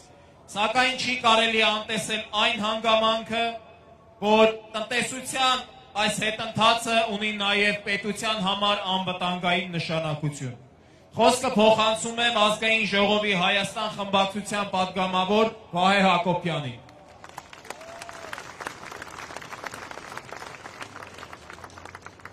Սիրելի ժողովուրդ, սիրելի հայրենակիցներ, բարի երեկո։ Բոլորդ հիշում եք, 1 տարի առաջ այս օրը մեզ համոզում էին, որ մենք հաղթում ենք պատերազմում։ Այն օրն էին համոզում, երբ արդեն ընկել էր Շուշին, երբ հաջորդ օրը կնքվեց այդ խայտառակ փաստաթուղթը։ Ինչու և ինչպես հանձնվեց Շուշին։ Ինչու և ինչպես հայկական կողմը մերժեց Ռուսաստանի միջնորդությամբ պատերազմը շատ ավելի վաղ ժամանակահատվածում դադարեցնելը։ Ինչու և ոնց պատահեց այնպես, որ պատերազմից հետո մեր տղաները ընկան գերության մեջ։ Սիրելի ժողովուրդ, այս և շատ ավելի հարցերի պատասխանները մենք անկասկած ստանալու ենք։ Մենք ստանալու ենք օբյեկտիվ քննության և իհարկե ոչ այս իշխանության օրոք։ Եվ մեղավորները համոզված եղեք պատժվելու են։ Բայց մեծ այսօր խնդիրը վերլուծելը չէ։ Մեր այսօր ամենակարևոր խնդիրը դադարեցնելն է շարունակական պարտությունը, կանգնեցնելն է շարունակական զիջումները։ Այո, մեզ այսօր պետք է խաղաղություն, բայց մեզ այսօր պետք է արժանապատիվ խաղաղություն։ Ոչ թե այն կեղծ օրակարգները, որ բերում են այսօր և ուզում են մեզ, որ կերներեք այդ բառը պետք է ասեն, որ կեղծնեն մեզ։ Շարունակական զիջումներով մենք արժանապատիվ խաղաղության չենք հանցնի։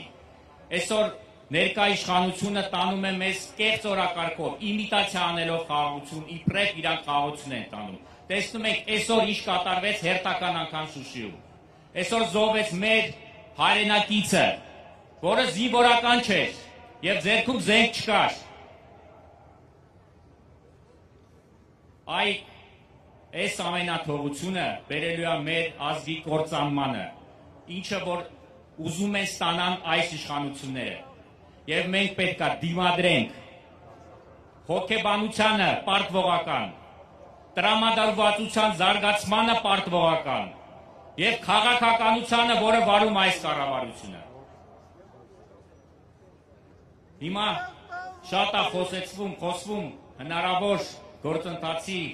դեմարկացիայի և դեմիլիտարիզացիայի վերաբերյալ, անկասկած այս իշխանությունները այդ գործընթացը իրականացնելու համար ոչ ներուժ ունեն, ոչ հնարավորություն, ոչ է ցանկություն, ոչ է ռեսուրս։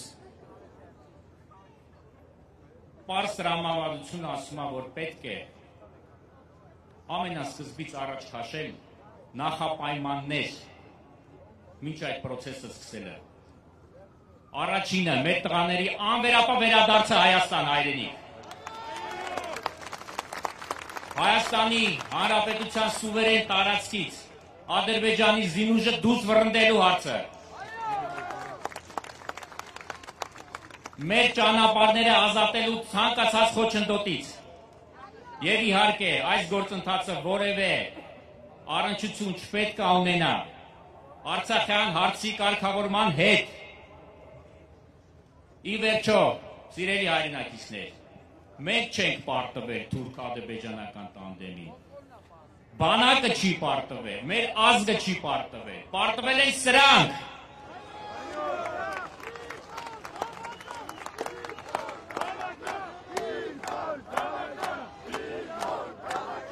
Սիրելի հայրենակիցներ,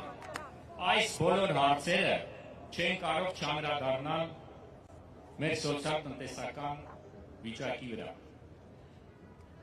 որ խոսում են բոլոր հնարավոր անհնարին ամբիոններից, հարթակներից, այս ներկա իշխանությունների մասին խոսքի արկե, որ բարձրացրեցինք այս ոլորտում աշխատավարձ, այն ոլորտում անելու ենք եւ այլն։ Եկեք մի հատ պարզ վարժություն անենք։ Հիմա որ մեր քաղաքացին սառնարանը բացում է,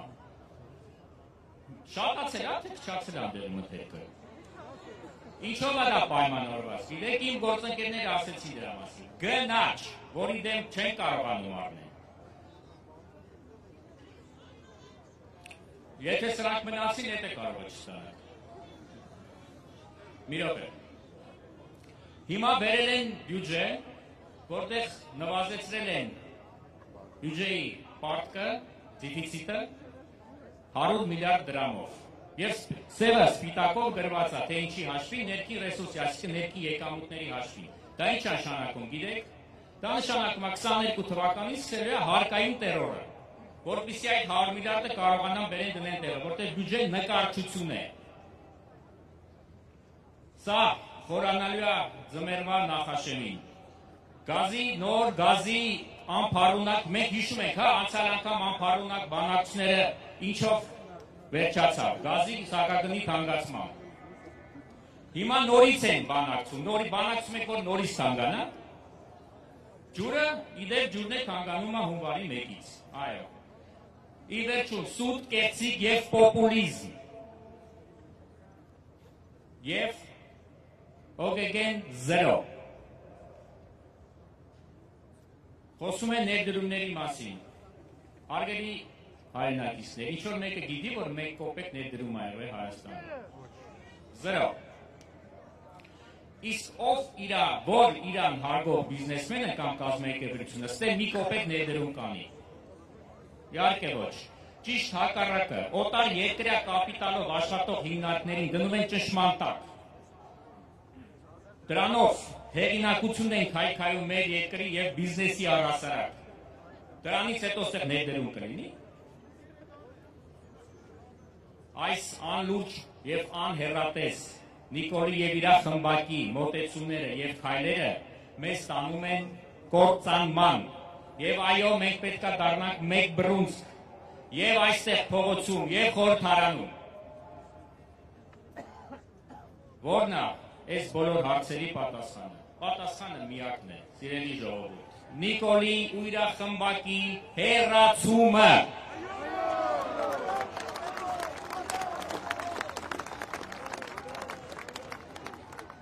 Այո, մենք սկսում ենք հիմա դիմակայություն։ Մենք դիմադրելու ենք, կրկնեմ,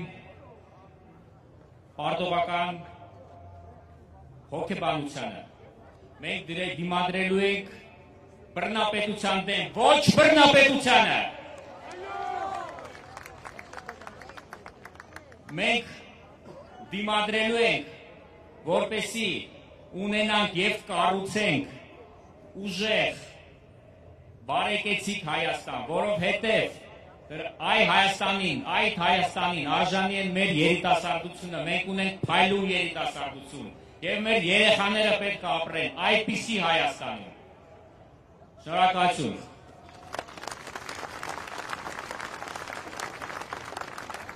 Սիրելի հայրենակիցներ, մենք վերահաստատում ենք, որ բոլոր տարբերակներով դիմադրելու եւ պայքարելու ենք Արցախի հայաթափման, Հայաստանի թուրքացման եւ նոր զիջումների դեմ։ Մենք պայքարելու ենք եւ փողոցում, եւ խորհրդարանում մինչեւ վերջ։ Եզրափակիչ ելույթի համար խոսքը փոխանցում եմ Արցախի Հանրապետության առաջին եւ Հայաստանի Հանրապետության երկրորդ նախագահ Հայաստան դաշինքի առաջնորդ Ռոբերտ Քոչարյանին։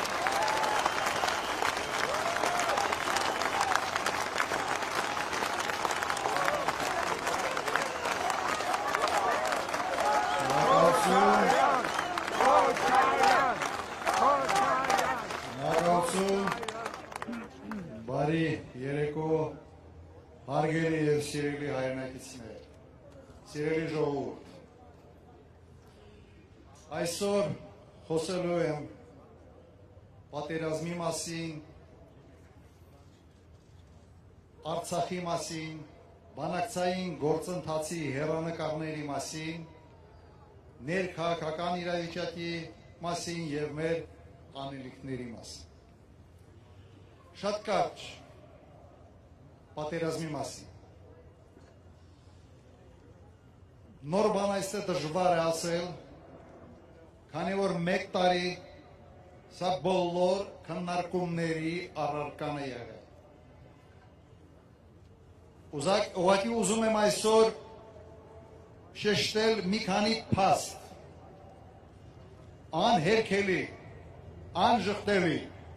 փաստ մեկ, այս իշխանությունը արեց ամեն ինչ պատերազմը անխուսափելի դարձնելու համար։ Ձախողեց բանակցային գործընթացը, հարցի քննարկումը տեղափոխեց տարածքային ամբողջականության դաշտ, ըստ էության հրահրեց պատերազմ։ Փաստ երկու, երկրորդ, այս իշխանությունը արեց ամեն ինչ այս պատերազմում պարտվելու համար։ Գիտակցաբար թե ոչ, այլևս կարևոր չէ։ Իր սխալ քայլերով, հիմարություններով, պարտությունը մեր սկսվել է շատ ավելի շուտ։ Նոյեմբերի 9 չէ, սկսել է, երբ սկսեցին հետապնդել հերոսներին, երբ սկսեցին գլխատել բանակը, կատարային ջարդ իրականացնել բանակում, իրենց պետք էր ոչ թե մարտունակ բանակ,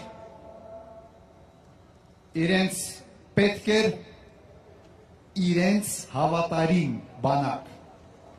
Երբեք ոչ մի բանակ, որը հավատարիմ է մեկ մարդու չի կարող լինել մարտունակ։ Փաստ երրորդ, ամբողջ 44 օրվա ընթացքում մենք մենակ ենք մնացել պատերազմի ժամանակ։ Դիվանագիտական լիարժեք ձախողում է եղել։ Ոչ մի երկիր չի դատապարտել ագրեսիան սկսող պետությանը, պատերազմը սկսող պետությանը։ Երկրորդ համաշխարհային պատերազմից հետո այսպիսի բան չի եղել։ Մեկը չկար ուղղակի զանգեիր ասեիր, մի դատապարտող մի բան ասել, ոնե պատերազմ սկսող է։ Ինչ վիճակում եք հայտնվել, ինչ մեկուսացված վիճակում եք եղել։ Հիմա այդ մարդիկ խաղաղության դարաշրջան են ուզում բացել տարածաշրջանում։ Ձեր հալը հալ չի նման ծրագրեր իրականացնելու համար։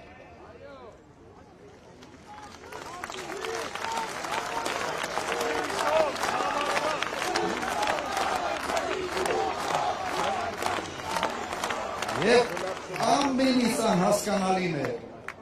երբ դատապարտվեց Հայաստանը գյանջային, հրթիռային հարված հասցնելու համար։ Հաստ չորրորդ, պատերազմը կաղնեցնելու հնարավորությունը կար հոկտեմբերի 19-ներ որոշ տվյալներով, նաև հոկտեմբերի 7-ը։ Եվ այդ հնարավորությունը մերժվեց հանցավոր բացատրությամբ։ Ուրեմն,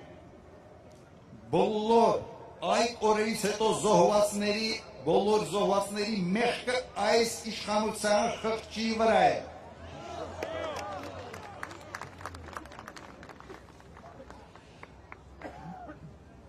կարող եմ շատ այլ փաստեր բերել, բայց այսքանը բավարար է։ Սրանք անժխտելի են եւ այս փաստերը ամրացված են պաշտոնյաների խոստովանական ելույթներով, հայտարարություններով։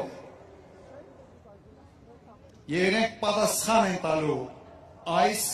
ամեն ինչի համար։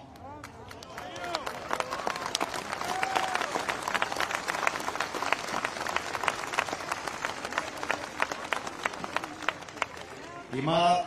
Ղարաբաղի մասին, Ղարաբաղի բանակցային գործընթացի մասին։ Առաջի պատերազմի հաղթանակից հետո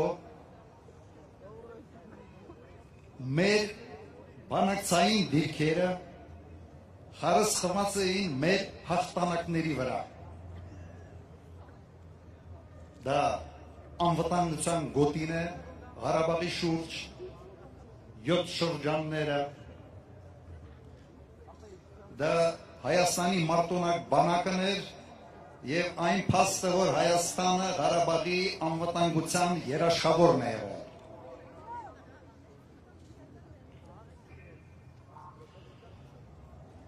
Եվ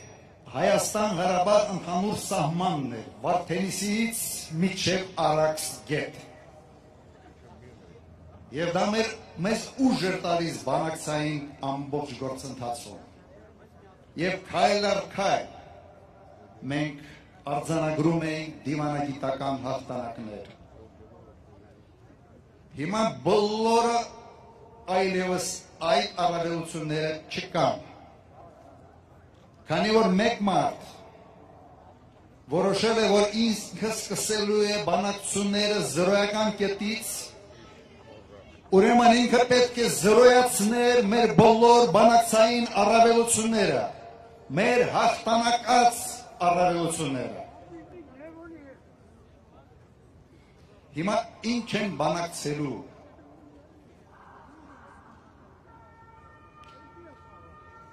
Բանակցությունները հաջողված են լինում, երբ հենվում են փոխզիջումների վրա։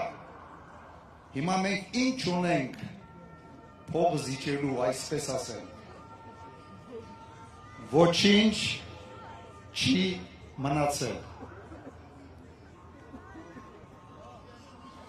Հիմա ինչ,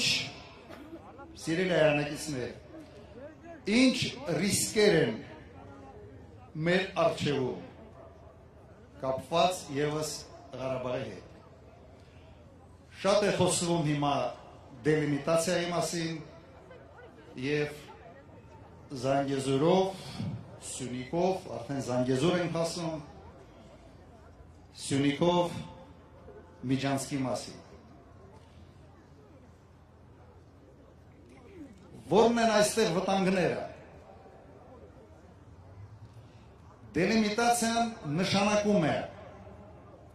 որ դու ուղղակի կամ անուղղակի, բայց փաստացի ճանաչում ես Ադրբեջանի տարածքային ամբողջականությունը եւ դու ուղղակի ֆիքսում ես Ղարաբաղի անկլավային վիճակը Ադրբեջանի ներսում։ Սա ուղղակի վերջ է լինելու Ղարաբաղի հարցի կարգավորմանը։ Սա նշանակելու է, որ մնալու է մեկ լուծում Ղարաբաղի կարգավիճակը Ադրբեջանի կազմում։ Այլ լուծում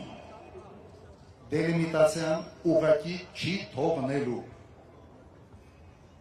Սա է իրականություն։ Եվ պատկերացրեք մի պահ, ինչ է կարող անել Մարտա Ղատասյան։ Մենք բժիշկ ունենք մոտենալ բեմի հենց դիմացը կենտրոնի հատվածում։ Եթե մենք բժիշկ ունենք կամ ոստիկանության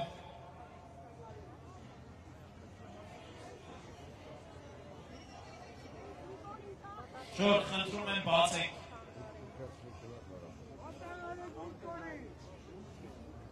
Բժիշկ կա ներկաների մեջ։ Այո, շատ բարի։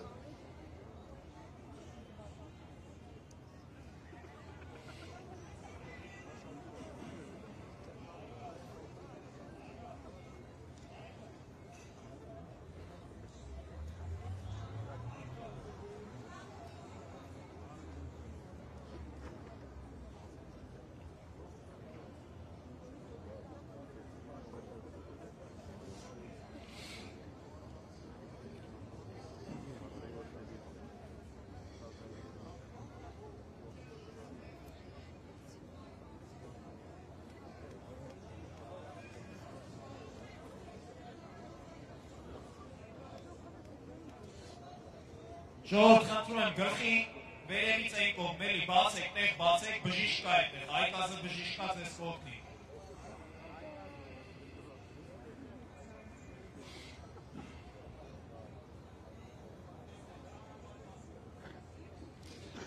Խնդրում եմ ճանապարհ բացեք, մենք հնարավորություն տանք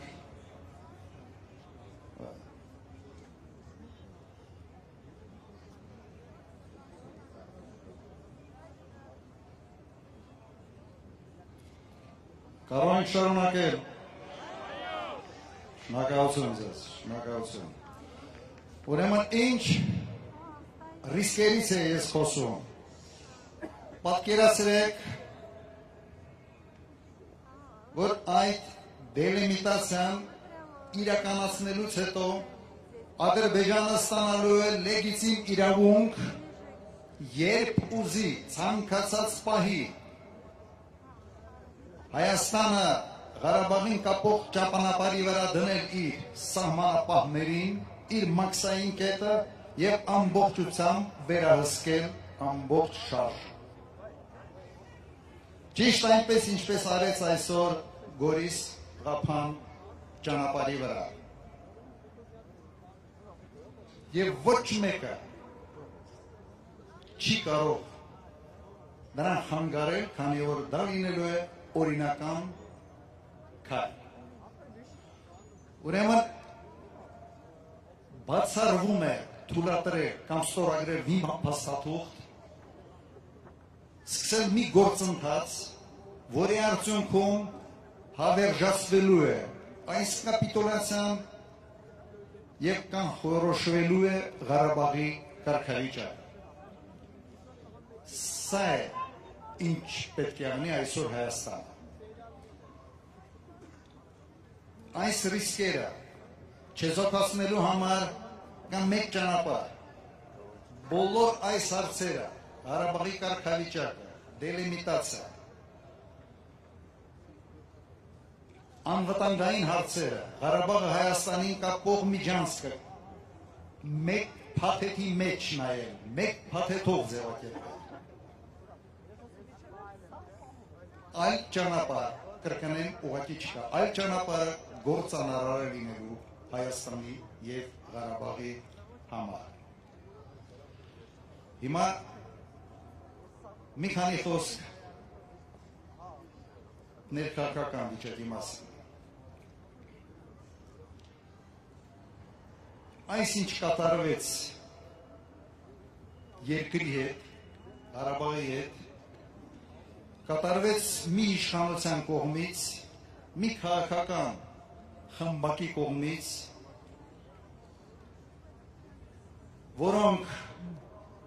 իշխանության գալուց խոստացել են թռիչքա ձև տնտեսական աճ։ Ինչ ենք ստացել թռիչքա ձև գների աճ։ Խոստացել են անզիջում պայքար մենաշնորհների եւ օլիգարխիայի դեմ։ Ինչ ենք ստացել նոր մենաշնորհների ձևավորում, նոր օլիգարխիաների կայացում։ Խոստացել են բարգավաճում, ներդրումներ, ստացել են աղքատության թռիչքա ձև աճ, խոստացել են մեր գաղթ, հիշում եք ասում են ամբողջ աշխարհից հայերը գալու են Հայաստան, ստացել ենք թռիչքա ձև աճ արտագաղթի Հայաստանի Հանրապետությունից, խոստացել են կոռուպցիայի եւ թալանի դեմ պայքար, այսօր թալանի առաջատարներն են, այսօր մտել են ձեր բոլորին գրպանը, այսօր աշխատում են, փող են աշխատում, փող են դիզում, գնաճի վրա, փող են աշխատում կորոնավիրուսի վրա, հիվանդների վրա, մահերի վրա, ամեն ինչի վրա, քերթում են ինչ հնարավոր է քերթել։ Ղարաբաղում ասում են ձվից մազ են խոզում։ այդ աստիճանի են խրվել ժողովրդի թալանի գործում։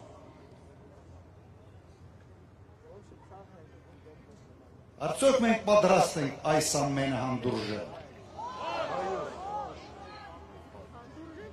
Արդյոք մենք պատրաստ ենք ընդունել, որ Հայաստանում թռիչքաձև աճ է ունենում միայն զոհերի թիվը, մահերի թիվը, գերեզմանների թիվը, աղքատությունը չեն կարող հանդուրժել։ Սա է իրավիճակը եւ այս իրավիճակի դեմ մենք դուրս ենք եկել ուղիղ պայքարի մեջ։ Հիմա ինչ խնդիրներ են կանգնած ընդդիմության առջև։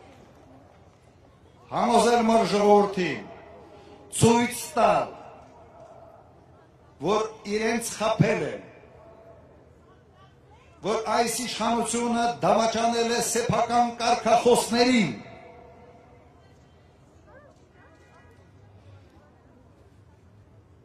եւ մենք բոլորս պետք է միավորվենք, պետք է այս դիմադրության շարժմանը ուշադրենք ամեն մեկը իր հնարավորությունների չափով։ Եվ սա շատ երկար չի տևելու, շաբաթների, ամիսների հարց է լինելու։ Ամեն ինչ կախված է ձեզանից, յուրաքանչյուր այս հրապարակում կանգնած Հայաստանի Հանրապետության քաղաքացուց։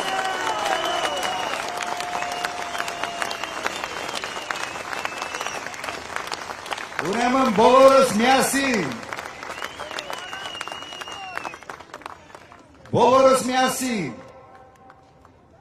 Հայաստան, Հայաստան, Հայաստան, Հայաստան, շնորհակալություն ձեզ, պայքարելու ենք և վստահ եղեք, սրանց մենք վռնդելու ենք, կամ բարիկադներով, կամ ընտրություններով, յուրաքանչյուր ճանապարհով եւ այդ բարիկադներում ես ձեր կողքին, ձեր առաջին կանգնած եմ լինելու։ Ուրեմն, շնորհակալություն ձեզ, առողջություն բոլորիդ, լավ եղեք, ամեն ինչ լավ է լինելու։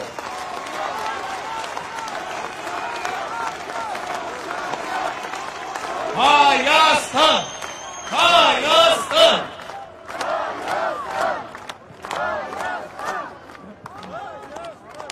Սիրելի հայրենակիցներ, որպես ամփոփում մենք ընդունել ենք մի հայտարարություն, որը այս պահին ցանկանում եմ ընթերցել։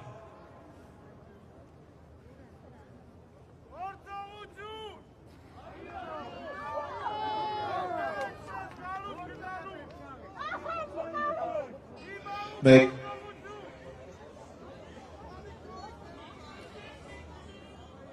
Հիմք ընդունելով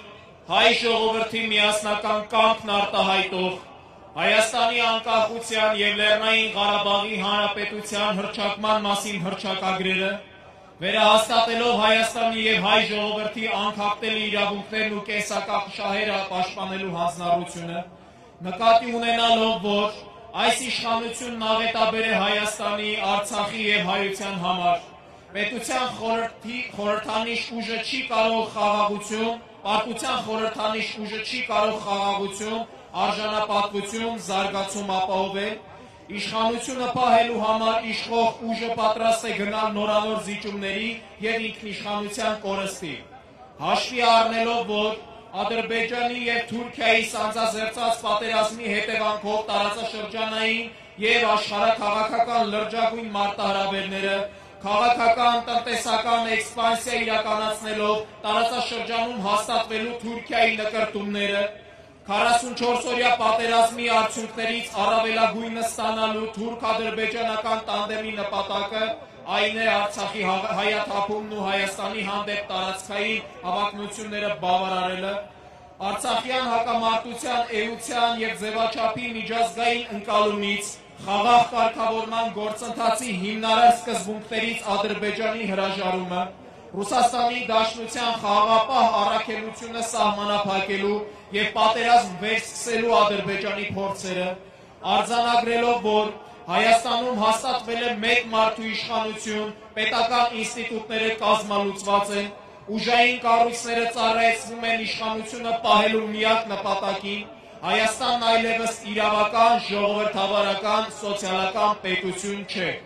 Համոզված լինելով, որ Հայաստանի եւ հայության կողմից կենսական զիջումներ ենթադրող որևէ գործընթացի վերջնարդյունքը Հայաստանի պետության փլուզումն է։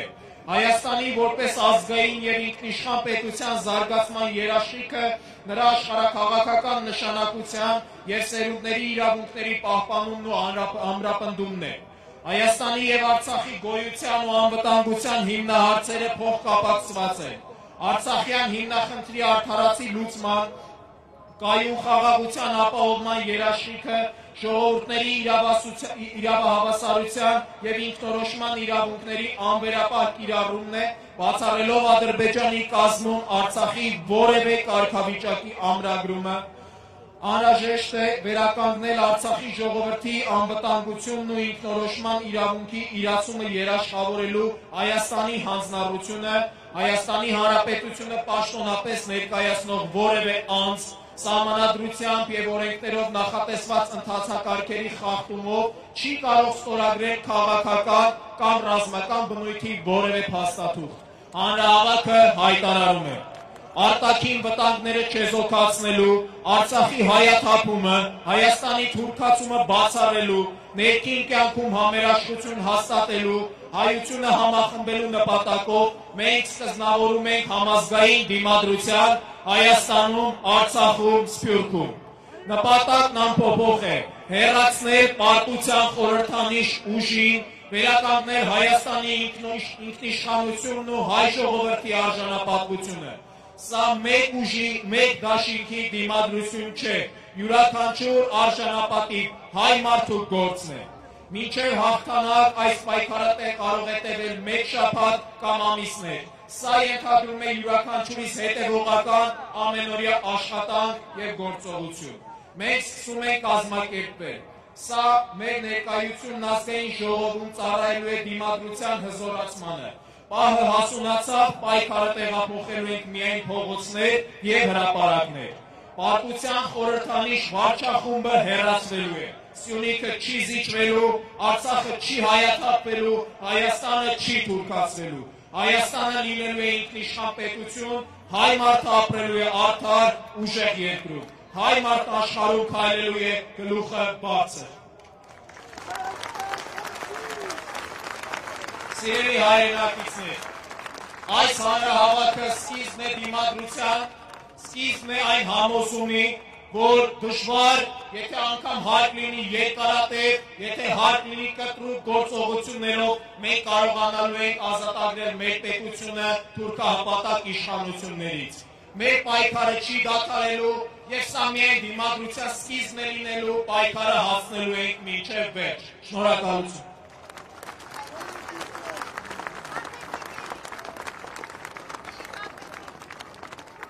Հայաստան